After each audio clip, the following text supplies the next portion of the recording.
Hey there, good evening. Hope you've had a nice holiday season. It's our first show back since the holidays.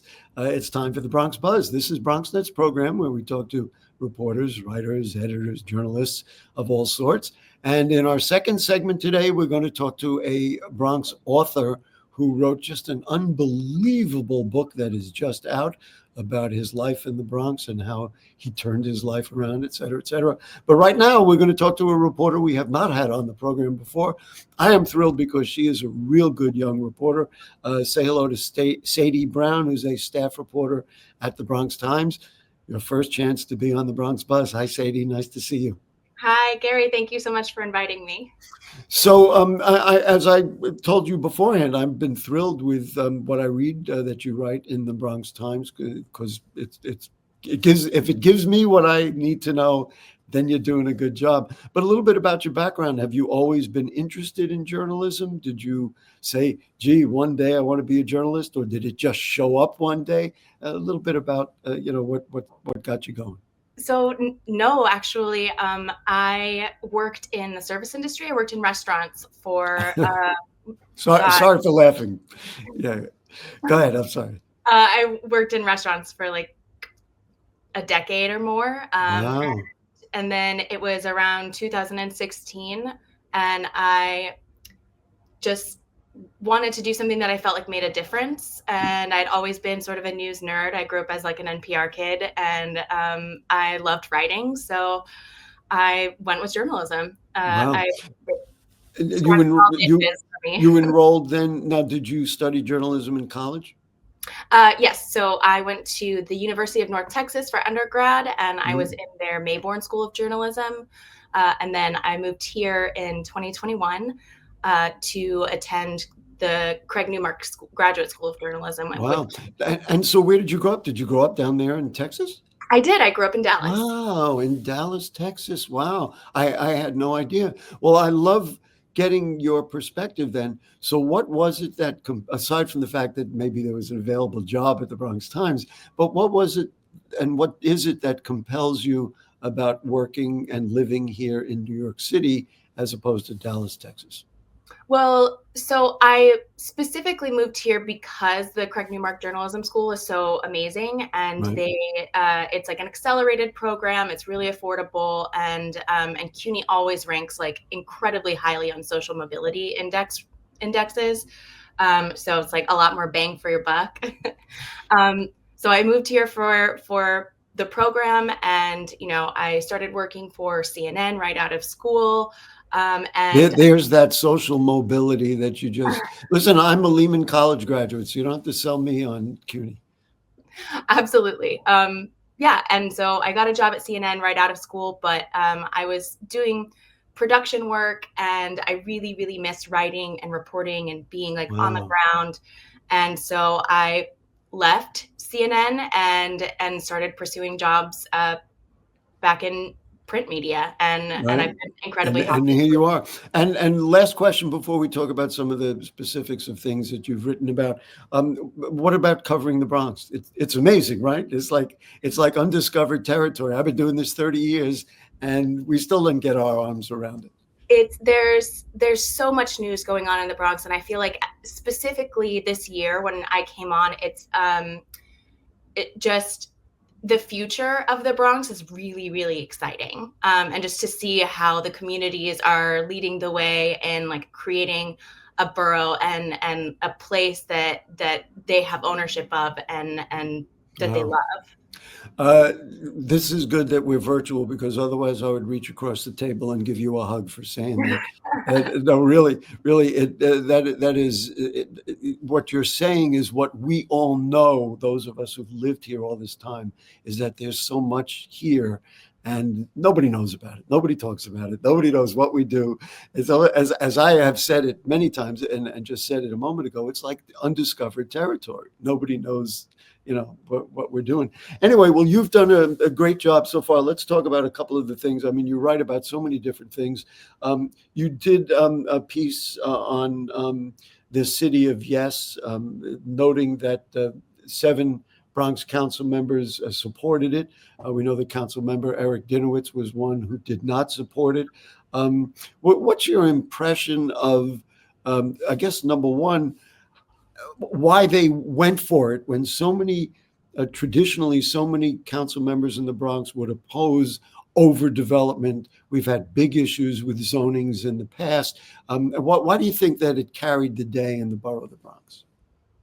I think that the support in the Bronx sort of has a little bit less to do with the Bronx and more to do with the other communities, the other neighborhoods that are not really shouldering their burden in terms of developing housing. Ah, The Bronx has, I mean, Salamanca's district just completely blows every other district out of the water when it comes to building housing and specifically affordable housing.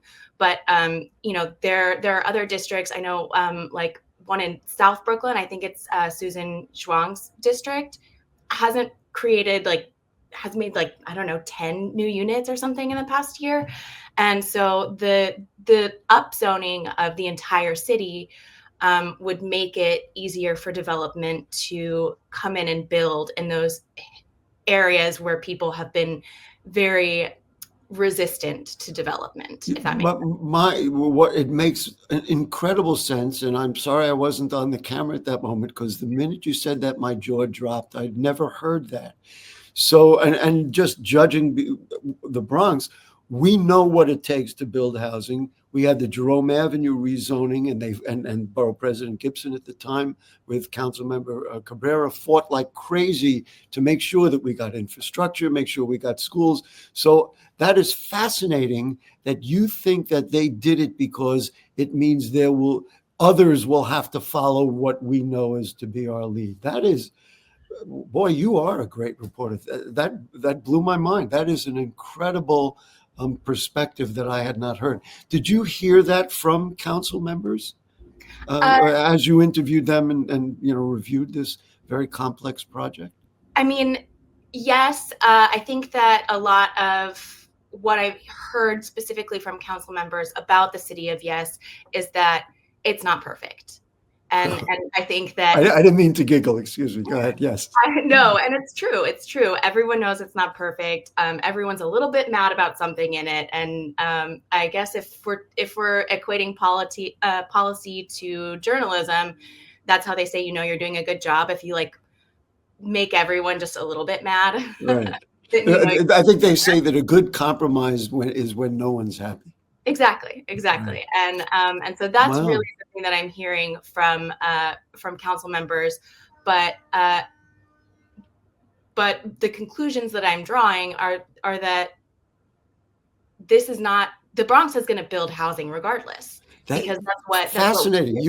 You are so correct, and that really answers some questions I've had in the back of my mind. And I haven't talked to her directly. She's expecting a child. So Councilmember Sanchez, who is the chair of the Housing Committee, also supported it. And also, we know her well, and we know her advocacy is absolutely for I hate to use the word affordable housing. And so I was very surprised. But it was her way of saying, you know what, other neighborhoods got to do what we do, because we're already doing it. Well, and she said as much, through Wow. a statement, because I think she did actually have her baby. So congratulations to PD. Oh, she did have the baby? Yeah, she had the baby. Oh, we're breaking news here. Can we do our personal info, a boy or a girl? I don't know. I do I'll know send her a message. I'll find out. Okay. Well, thanks for letting us know. Wow, she's breaking news. Oh, that's wonderful. Well, anyway, so is there anything else you want to say about the city of Yes before we talk about another thing that you've written about? I think that the city of Yes, I know that I don't believe it's perfect, but I think that hopefully it will do what it's designed to do, but I don't think that's going to happen very quickly. Very quickly. The long term, we'll find out. Yeah. Okay. So let's talk about Melrose. You wrote this story. Melrose activists call on the EPA to intervene in toxic cleanup as the DEC faces criticism over community outreach. So this, you were just telling me earlier, it's on Melrose and 156th and 7th Street. What is there, and why all of a sudden are people going, wait a minute, we got to deal with this? So the site of the toxic cleanup is a defunct dry cleaners, and so some of the chemicals that they use in dry cleaning are incredibly toxic. Oh, And yes. yeah, and actually, weirdly, they're a lot better today than they were like hundreds of years ago. Mhm. Apparently, they used to use like But kerosene. listen, the plastics, and of course, you walk into literally, and I'm not, listen, you can smell my shirt has been through that, and my ties have all been through it. Um, and so that left a residue, and it's been there for a long time. Yes. So I think the first time that the state sort of like classified it was in 2013. And before, it Wow. goes through a classification system of saying, identifying the site, saying this is a toxic site and it's Eh, this serious and there's this potential for exposure to the community and we have to clean Right. it up. They still have to go through like years Yeah, of testing and it's and one thing. research. I just want to move it ahead before we run out of time. It's one thing to identify it. It's another thing to get the DEC to clean it up. And listen, people of the Bronx have been through this, not only in Melrose, all over the borough. So this is absolutely fascinating. Are they now in the process of cleaning up, or is it still going to take some advocacy of Bronx people to bang on the door and shake the tree and make something happen? Well, so from what I can tell, the DEC was never not in the process of cleaning it up, but they're required by law to engage with the community and inform the community about their risk, inform the community about what they're doing to remediate the situation. And simply because these processes take a long time, um, the periods that went in between their communications with the community, it was something like it was close to a decade, I think, and Wow. so during that time, people move. You get new representatives. You get, Of course. Of course. it's And you got changed. to keep starting again. Listen, we're almost out of time. The bad news for you is that you are so good that you are going to now call you back, and we'll have you again, and you keep writing what you've been writing about. Can you give us a little clue? I know we're recording this on Tuesday. You got something good coming up that you can tell Um, us?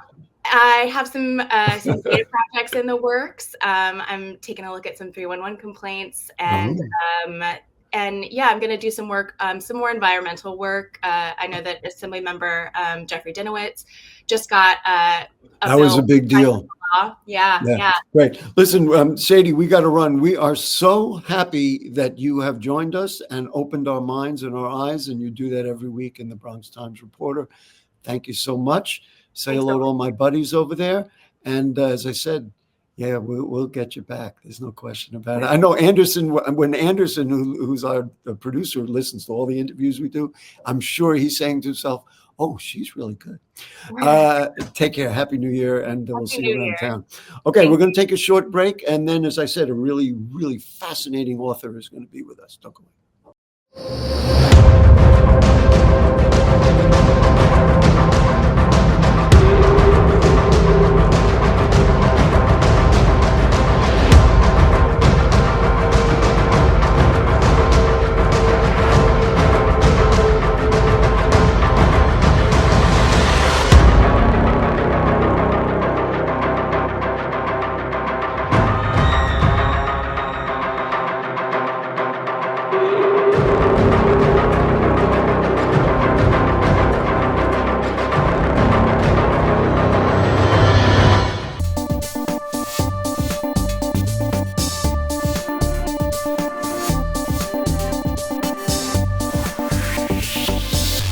Okay, back with you on the Bronx Buzz. Thank you so much to Sadie. She is a wonderful reporter, and we appreciate her being with us on the program. Right now, I am just thrilled because I have begun to read this incredible book called Unscarred by a man named Robert Carney, and it has absolutely blown my mind so far. I'm about 100 pages in. Ladies and gentlemen, coming to us from Delray Beach, Florida, it is Robert Carney, the author. Nice to see you, Robert. Nice to see you, Gary. Thank you so much for having me on. Sure, sure. Appreciate it. Let's just, so the book chronicles your life growing up in the Bronx and making it all the way through some incredible tribulations, through jail, through drug addiction, and now you have kind of changed your life. I looked at some of the quotes of people who noted that in the book. This book demonstrates how character can overcome adversity. And this is, I thought, an amazing quote. Addiction is giving up everything for one thing. Recovery is giving up one thing for everything. And I'm sure that's something you can relate to. Just how can you characterize what, I mean, I could try and explain it, but what you went through as a youngster growing up in the Bronx with an abusive mother, and of course her boyfriends who are equally, if not more so, abusive. Do you look back at it and you wipe your mind of it? Or do you say, I've got to acknowledge this so that I can move on and be the person that I ultimately turned out to be? It's funny you asked that. Over the COVID time when we were locked in, I did a thing called online on Zoom, ACOA, and it's Adult Children of Alcoholics. Of course, your 12-step programs saved my life. And I just happened to do this with seven people. And I got to take a really good look at my childhood. And that's one of the things that prompted me to write the book. Because once I took a good, real look at it, I thought, God, no wonder I took to alcohol and drugs the way I did. But I also learned that my parents, especially my mother, who was a product of foster care, she was handed a set of tools to work with as a parent. And I have to tell you, those tools were not very good. I was going to say, what tools could it have been when she left you out in the cold and beat you? I mean, I can't even talk about it. It's so horrible. She basically had no tools. And the idea of that program is to say, okay, so they hand those tools down to their children, which is me, but you don't have to take those tools.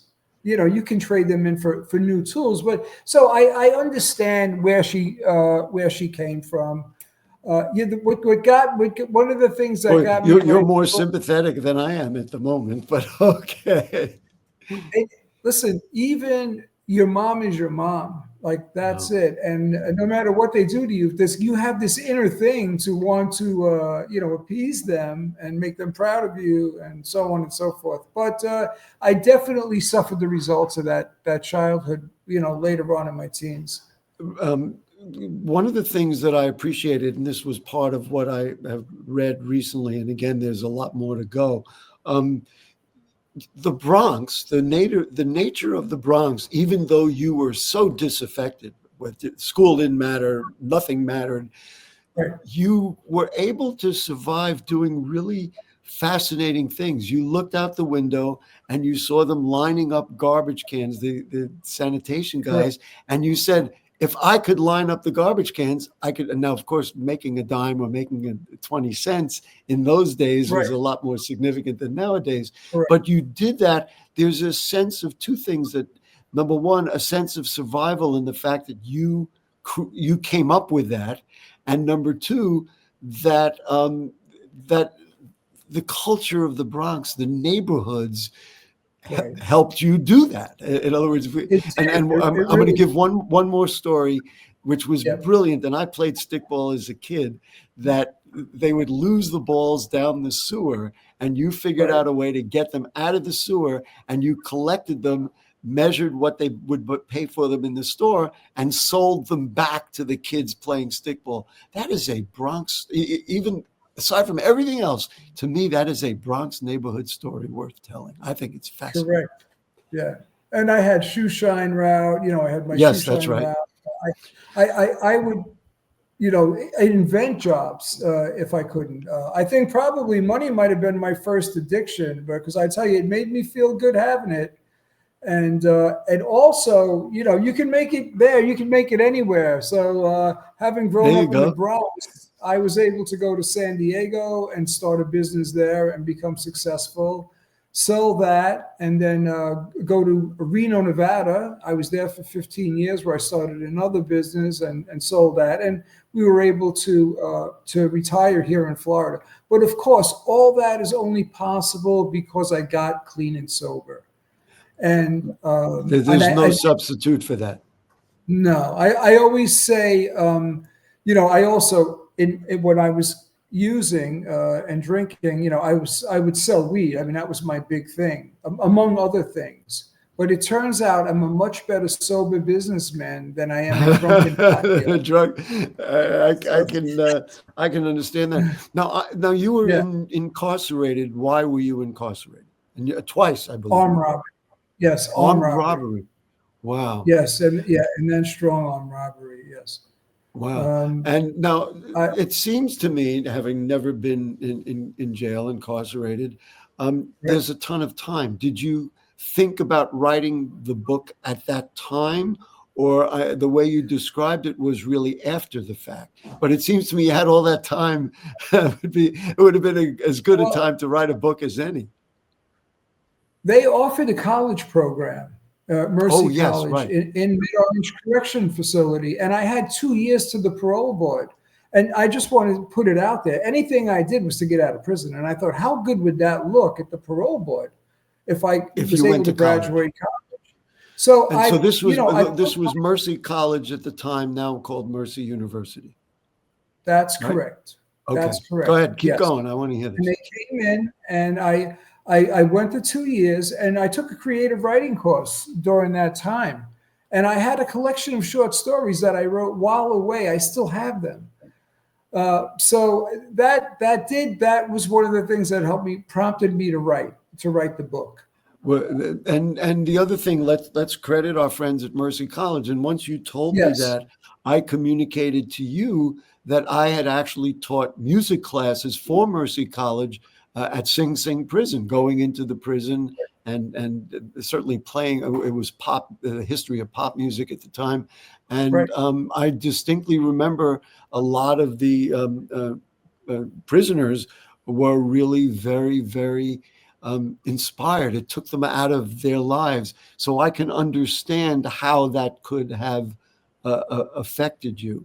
Go ahead. You want to say something, and then I'm going to ask you. Seventh grade, I dropped out in seventh grade, basically. I stopped going to school. But for a guy who was able to do that and graduate with a 3.6 index, it made me feel good about myself. I felt, they helped me tremendously. And I did a lot of growing up during those 2 years going to school in there. So what turned out to be something I wanted to do to get out of there, really helped me tremendously, especially starting a business. Because I thought if addicts and alcoholics don't really think much of themselves, at least I didn't. And I never thought I'd be able to operate a legitimate business. But thinking back, I said, well, I went to college. I have an associate degree. If I can do that, man, maybe I'm going to be very simple about that. You created businesses by looking at women who couldn't take their groceries home. So you borrowed your mom's shopping cart and created a business. So, extrapolating it all the way to the end, to when you got out of prison and you're thinking about your life in a different way. What business did you start? What business do you have, or did you do? Moving company. A moving company. Yes. Well, I started the first one in New York while I was still here when I first got sober, called Reliable Man with Van, who just got out of the can. and you that's funny. Reliable Man with Van just got out of the can. But basically that is also an exponent of the fact that you were helping women get their groceries home. I mean, it's like, wow, you knew that. Yeah. You knew that. I work for Liffey. I work for Liffey Movers in Harlem. Liffey Movers in Harlem. Okay. Right. And on the weekends, I bought a van and I put an ad in the Riverdale Press and in the Penny Pincher in Throgs Neck. Reliable man with van, no job too big or small. Wow. And it started out, I started making more money on the weekends and in the evening than I was at my regular job. And so I found out if I put a 6 by 12 trailer on the back of that van. I could carry a 2-bedroom apartment. So then I bought a small truck. But of course, I did that. Everything was under the table, and I got caught. And the DOT said to me, listen, why don't you let us help you get the license? Apparently you're a mover, and because we haven't had any complaints about it. So I went on my honeymoon 2 weeks later to San Diego and in 96. And after my honeymoon, I came back and I planned on doing that. But I said to my wife, if we're going to do it, let's do it in San Diego. And we moved back to San Diego 3 weeks later. And then I started my first moving company there. We are almost out of time, and you have now brought up what my next question was going to be. You met a woman, you found a woman who became your wife, and you owe a lot to her, because given your past, there's probably a lot of people that wouldn't even look at somebody like that. And I guess it underscores not only the importance of the education, but the importance of family and support, doesn't it? It does. It really does. When you get further into the book, she has her own chapter in the book. Okay. And it's called Lady Di. And you'll enjoy that. You'll really listen. I enjoyed the book because it's well written. It's easy to read. I can tell there's a human being behind it. I am shocked that you remembered all those details. My childhood was a lot more benign than yours. I smoked a lot of pot over the years, and you think it might be gone at that point? Listen, ladies and gentlemen, the book is Unscarred, and it is just a fascinating read. Robert Carney, an epic fight to heal my wounds from addiction. But I think it's just so inspiring, and I can't thank you enough for presenting it and getting it to us. And good luck with the book. And now you're living in a little more comfort that, frankly, after what you've been through, you richly deserve. And so congratulations, and thanks for joining us in the Bronx Buzz. Thank you very much. Good. Everybody, check it out. I'm assuming you can find it online. You can get it anywhere. Just look up Unscarred. Oh, yeah, you can get it. You can also go to my website at robertcarney-author.com and get a free excerpt of the book. And you can order it on Amazon or any online retailer. Great. You are really to be admired for not letting the worst of you take over and let the best of you achieve. The best way I can explain the book is it's about someone who knocked down 7 times and got up 8. There you go. Robert Carney, thank you so much for joining us, and we appreciate your time on the Bronx Buzz. And that will do it. Wow, two great guests this evening. And you know what we say, if the curtain don't fall and the creek don't rise, we'll be back next week. So there you go. Good night.